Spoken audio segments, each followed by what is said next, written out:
اور یہاں سے ہم نے اللہ تعالیٰ سے نیکیوں کو لوٹ کر لے کر جانا ہے. اور یہاں پر ہم سیکھنے ہوئے ہیں کہ ہمارے صحابہ کرام نے یہاں پر کیسی زندگی گزاری, ہمارے نبی پاک صلی اللہ علیہ وسلم نے یہاں پر کیسی زندگی گزاری. اگر یہاں سے نہیں سیکھ کر جائیں گے تو دنیا کے کسی کونے میں نہیں سیکھ سکتے.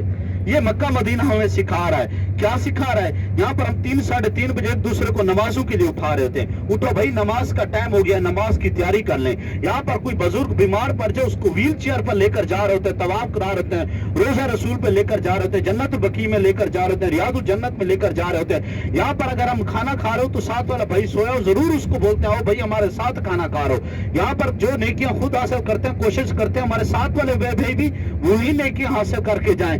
جو کام ادھر ہم کر کے جاتے ہیں مکہ مدینہ میں, ایک دوسرے کا خیال کرنا, ایک دوسرے سے پیار و محبت کے ساتھ باتیں کرنا, ایک دوسرے کو نیکیوں کا کہنا, بزرگوں کا خیال کرنا, یہ سارے کام ہم نے ایئرپورٹ پہ نہیں چھوڑ کے جانے, اپنے ساتھ لے کر جانا ہے. جب واپس جاتے ہیں ہزاروں لوگ ہمیں ملنے کے لیے آ جاتے ہیں. کوئی چہرہ خوبصورت نہیں ہو جاتا جس کو دیکھنے کے لیے آتے ہیں, صرف ان آنکھوں کو دیکھنے کے لیے آتے ہیں جنہوں نے روزہ پاک رسول اکرم صلی اللہ علیہ وسلم کی زیارت کی ہوتی ہے, جنہوں نے اللہ تعالیٰ کا گھر خانہ کعبہ دیکھا ہوتا ہے. ہمارے ساتھ نام ٹچ ہو جاتا ہے, حاجی نام کا, بڑی قدر اور ویلیو والا نام ہے, ہم نے اس ویلیو کو جانے نہیں دینا. وہاں پر جا کر کوئی بڑے کام نہ کریں, بس یہ 20 سے 25 دن والی مکہ مدینہ والی زندگی کو پکڑ لیں. جو زندگی یہاں پہ گزار رہے ہیں یہی زندگی واپس جا کر بھی گزاریں گے انشاءاللہ. ہماری جو دنیا و آخرت میں کامیابی ہے. اللہ تعالیٰ سے دعا ہے کہ اللہ تعالیٰ تمام مجاہد کرام کو ہر سال حج عمرہ کی سعادت نصیب فرمائے. بدر کی طرف جا رہے, بدر کا فاصلہ ہم سے تقریباً یہاں سے 160 سے 165 کلومیٹر کا ہے. آخری 2-4 منٹ لے رہا ہوں. آج ہی سمجھ لیتا ہے 6 گھنٹے ہی مائک اٹھانا ہے نا, ایسا ہے نا. ہمیں بھی پتا ہے جنہیں موبائل استعمال کرنا ہوتا ہے, بتانا ہوتا ہے ہم بدر پہ جا رہے ہیں, بور ہو جاتا ہے حاجی بھی. جب تک حاجی کو موبائل کا ٹائم نہ دینا, مولوی صاحب تقریر کر رہے ہوں نا تو ٹائم ہم دیتے ہیں, ابھی 10 سے 12 بجے کا ٹائم ہے یا 10 سے 11 بجے کا ٹائم ہے. جب ٹائم پورا ہوتا ہے نا, مولوی صاحب کو یقین کرے ٹائم دیکھنے کی ضرورت نہیں پڑتی. مجھ جیسے لوگ بیٹھے نا ایسے گھڑی کی طرف کرتے ہیں نا, اس کو پتہ چل جاتا ہے ایک ٹائم پورا ہو چکا ہے. ہمیں بھی ٹائم پتہ, جب حاجی کی گردن ادھر سے ادھر جاتی ہے نا, میں حاجی کو کہتا ہوں سونا نہیں ہے, حاجی کہتا ہے نہیں پتہ نہیں مائک میں ایسا کیا بولتے ہو, نیند سی آ جاتی ہے. ایسا ہے نا.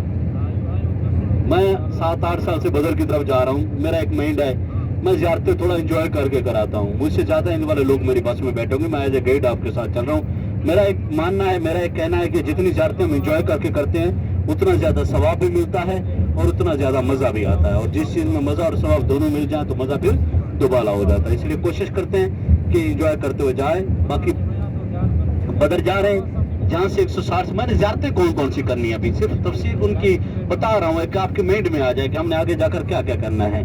بدر کا فاصلہ یہاں سے تقریباً 160 سے 165 کلومیٹر کا ہے.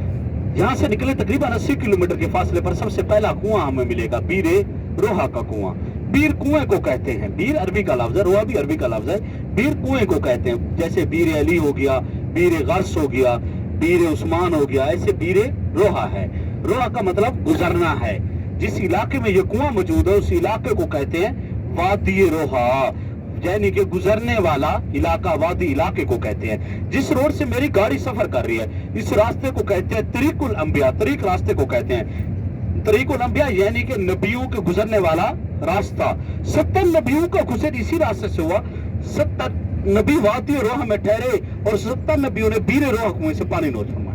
ہمارے نبی پاک صلی اللہ علیہ وسلم نے جب بھی مکہ مدینہ کا سفر کیا اسی وادی روحا میں ٹھہرے, اسی بیر روحا کنویں سے پانی نوش فرمایا. اللہ کا لاکھ شکر ہے آج ہم بھی اسی راستے سے جا رہے ہیں, اسی وادی میں ٹھہریں گے, اسی کنویں سے پانی لیں گے. یہ بھی ہمارے لیے بہت بڑی سعادت کی بات ہے کہ جس کنویں سے 70 نبیوں نے پانی نوش فرمایا, ہمارے نبی پاک صلی اللہ علیہ وسلم نے پانی نوش فرمایا, آج ہم بھی جائیں گے اسی کنویں سے پانی لیں گے. آگے بات آتی ہے, حاجی سن کر آتا ہے ایک کنواں ایسا تھا جس میں آپ صلی اللہ علیہ وسلم نے اپنے لوہا مبارک ڈالے تھے. کچھ کہتے ہیں پانی کڑوا تھا لوہا مبارک ڈالے گئے, کچھ کہتے ہیں نہیں پانی زہریلا تھا اس لیے لوہا مبارک ڈالے گئے. یہ سب سنی سنائی باتوں میں آتا ہے. آپ صلی اللہ علیہ وسلم کی ویسے ہی عادت مبارکہ تھی کہ جس کنویں سے بھی پانی نوش فرماتے سب سے پہلے اسی کنویں میں اپنے لوہا مبارک ڈالتے تھے. یہ آپ صلی اللہ علیہ وسلم کی عادت مبارکہ تھی. لوہا مبارک ڈالنے کی 2 وجہ ہوتی تھی. پہلی وجہ یہ کہ آپ صلی اللہ علیہ وسلم کو معلوم تھا اللہ تعالیٰ نے آپ کے لوہا میں شفا رکھی ہے. میں بتاتا ہوں اپنے سیدھات پر دیکھیں گے یہ بڑی سی مسجد آپ کو نظر آ رہی ہے, مینار والی, پیلے کلر والی, ابیار علی مسجد میقات حد الحرم, جہاں سے آپ احرام باندھ کر مکہ جاؤ گے. جب آپ مدینہ سے مکہ جاؤ گے یہاں پر آ کر گاڑی والے روکتے ہیں, یہاں سے آپ عمرے کی نیت کرو گے, یہاں سے آپ احرام باندھو گے.